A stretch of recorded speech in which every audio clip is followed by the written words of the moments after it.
လမ်းပြောင်းနေတာမဟုတ်ဘူးလမ်းဖောက်နေတာခမားတို့ရောလမ်းပြောင်းနေတာလားဒါမှမဟုတ်လမ်းဖောက်နေတဲ့လူတစ်ယောက်လား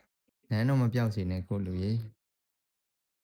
တခါတလေဘဝမှာကိုသွားနေတဲ့လမ်းအမှန်ရဲ့လားဆိုပြီးတန်တရားဝင်ပြီးတတ်တယ်သူများတွေကတော့ရှေ့ရောက်နေသလိုပဲဒါပေမဲ့ကိုတယောက်တည်းနောက်ကျနေသလိုခံစားနေရတယ်အလောက်ကင်ရလည်းမသေးချာအိမ်မက်တွေကလည်းမပြေသေးဘယ်ကိုသွားရမလဲမသိတဲ့နေ့တွေကလည်းရှိသေးတာဆိုတော့သူများတွေအောင်မြင်နေတဲ့လမ်းကိုကြည့်ပြီးငါကနောက်ကျနေပြီလားငါပဲလမ်းပြောင်းနေတာလားဆိုပြီးတော့မှစိတ်ပင်ပန်းရတာတွေရှိတတ်တယ်။အဲ့ဒီချိန်တွေမှာငါလမ်းပြောင်းနေတာလားလို့ကိုယ့်ကိုယ်ကိုပြန်မမေးမိတတ်ကြဘူးလား။တကယ်တော့လူတိုင်းကတူညီတဲ့လမ်းကိုရှောက်နေတာတော့မဟုတ်ဘူး။တချို့လူတွေကအဆင်သင့်ရှိပြီးသားလမ်းပေါ်မှာရှောက်နေရတယ်။တချို့လူတွေအတွက်ကြတော့ဘယ်သူမှမရှောက်ဘူးတဲ့လမ်းကိုကိုယ်တိုင်ဖောက်ပြီးသွားရတာ။လမ်းဖောက်ရတဲ့သူကပိုပင်ပန်းတယ်ပိုပြီးတော့မှနှေးတယ်။တခါတလေတယောက်တည်းဖြစ်နေတတ်တယ်။ဒါပေမဲ့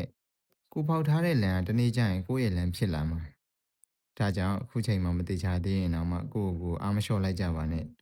။မင်းလမ်းပြောင်းနေတာမဟုတ်ဘူး။မင်းကကိုယ့်ဘဝရဲ့လမ်းကိုတဖြည်းဖြည်းချင်းဖောက်နေတဲ့လူတစ်ယောက်ပါ။မင်းစိတ်ထဲမှာတစ်ခုမှတ်ထားရမှာနှေးနေတာကပြဿနာမဟုတ်ဘူး။ရက်သွားတာမှပြဿနာ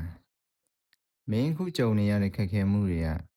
မင်းကိုဖျက်ဆီးပစ်ဖို့အတွက်မဟုတ်ဘူး။မင်းကိုပို့ပြီးတော့မှမာကျောတဲ့လူတစ်ယောက်ဖြစ်လာစေဖို့အတွက်